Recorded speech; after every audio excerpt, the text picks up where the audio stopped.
Breaking 350 mere just supercharged hypersonic missiles. Big news in defense tech today, with a headline that could signal a major shift in the industrial landscape.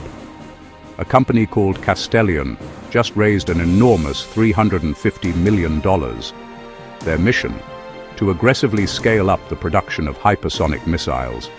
And yes, we're talking about hypersonics, that next-generation weapons category capable of traveling at mind-bending speeds, which has become a major focus of national security conversations.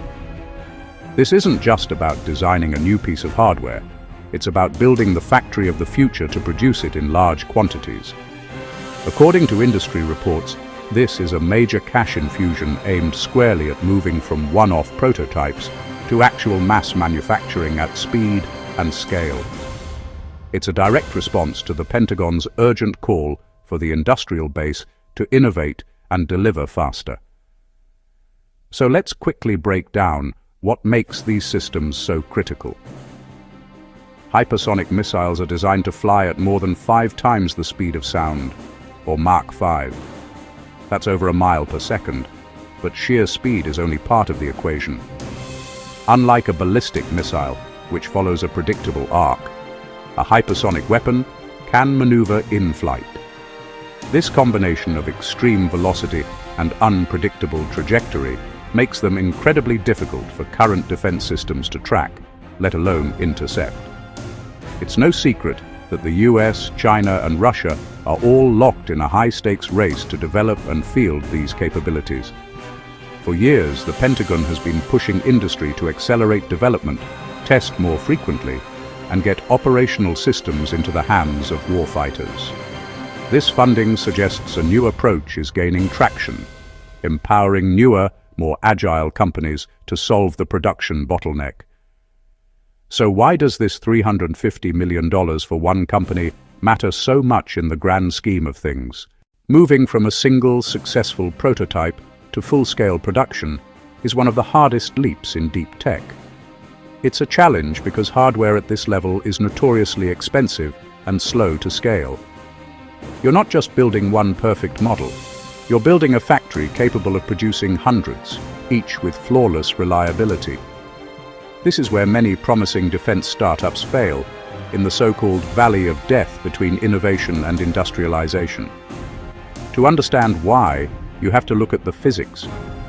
You need specialized materials, often exotic ceramic matrix composites or nickel-based superalloys, that can withstand temperatures exceeding 2,000 degrees Celsius without melting or deforming. These aren't off-the-shelf components. They require a dedicated and often fragile supply chain. Then there's the brutal reality of high-temperature testing. You have to simulate the hellish conditions of atmospheric re-entry in ground-based facilities like plasma wind tunnels, subjecting every critical component to punishing heat, pressure, and vibration cycles to find its breaking point. On board, you need guidance systems that can survive these insane conditions. The intense heat generates a plasma sheath around the vehicle that can block radio signals, so the system must navigate with extreme precision, often autonomously, while being shaken apart by violent turbulence. And underpinning all of this is the need for a domestic supply chain that doesn't break under pressure. A single missing part or a bottleneck with a sub-vendor can halt an entire production line, making a resilient US-based industrial network a matter of national security. This funding is meant to turn the crank on all of it, securing more raw materials, expanding manufacturing lines for more parts, running more extensive test campaigns for more data, and ultimately achieving more throughput. Here's the big picture. If Castelion can actually scale, that means shorter timelines from design to delivery, a stronger and more agile US industrial base, and crucially, more competition in a market historically dominated by a handful of primes. This introduces new pricing pressures and accelerates innovation. It also signals that private capital is betting big on the future of defense manufacturing itself, not just software or drones. Investors are backing the complex, capital-intensive work of building real physical deterrence. But there's a flip side to this progress. Hypersonics fundamentally change the deterrence math. Their sheer speed and unpredictable flight paths compress decision time in a crisis from hours to mere minutes, and their maneuverability complicates even the most advanced missile defense systems. So, every leap in production capability raises urgent policy questions. How do you test these systems responsibly without triggering escalation? What guardrails are in place to ensure command and control is ironclad? And how do allies and adversaries interpret and respond to this new capability? These aren't just technical hurdles. They are profound strategic dilemmas. So, where does a $350 million investment actually go? It's not just about keeping the lights on. This is about building an entirely new industrial capability from the ground up. Expect a significant portion of this funding to go toward a massive ramp-up of manufacturing infrastructure. We're talking about purpose-built facilities, not just retrofitted warehouses. Think advanced robotics for precision assembly, environmentally controlled clean rooms for sensitive components, and the specialized tooling required to work with exotic, high-temperature alloys. Another critical area is expanding the supplier network. Hypersonic systems rely on components that don't exist in a standard catalog.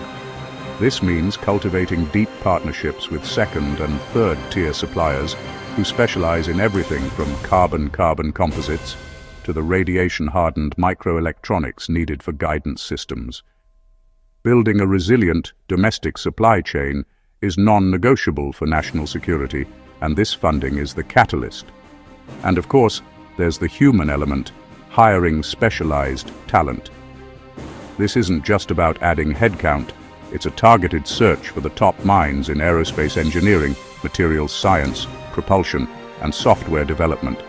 They're also scaling up the technician workforce, the skilled hands that will actually build, integrate, and test these systems. Ultimately, the goal is to cross the infamous Valley of Death in defense acquisition, to get from a cool demo to reliable, repeatable, on-budget delivery. This capital is the bridge. It's about proving they can build 1, then 10, then 100 units, all meeting the same exacting quality and performance standards. If Castelion successfully executes on this plan, you'll see a significant increase in the cadence of flight tests. More tests mean more data, faster iteration, and a quicker path to a proven, field-ready weapon. Success also enables tighter integration with government programs. This funding makes them a more viable partner for large-scale contracts, moving beyond rapid prototyping agreements into vehicles like indefinite delivery, indefinite quantity, or IDIQ contracts. That's the pathway to multi-year production awards, the holy grail that signals a company has truly arrived as a defense prime. For the wider defense ecosystem, this is a signal flare. The money is moving from slide decks to factory floors, creating a powerful ripple effect. If you're a company working in advanced materials, high-temperature composites, next-generation sensors, or you operate test ranges, you're in the splash zone of this investment.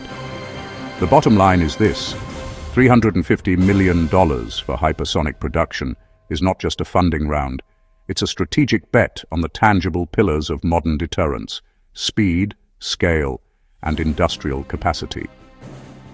I'll be keeping a close eye on how fast this capital turns into hardware and deliveries. Because in the high-stakes world of defense, momentum is everything, and this is a serious injection of it. What do you think? Is this a smart investment in deterrence, or a risky acceleration of an already tense global arms race? Let me know your thoughts in the comments.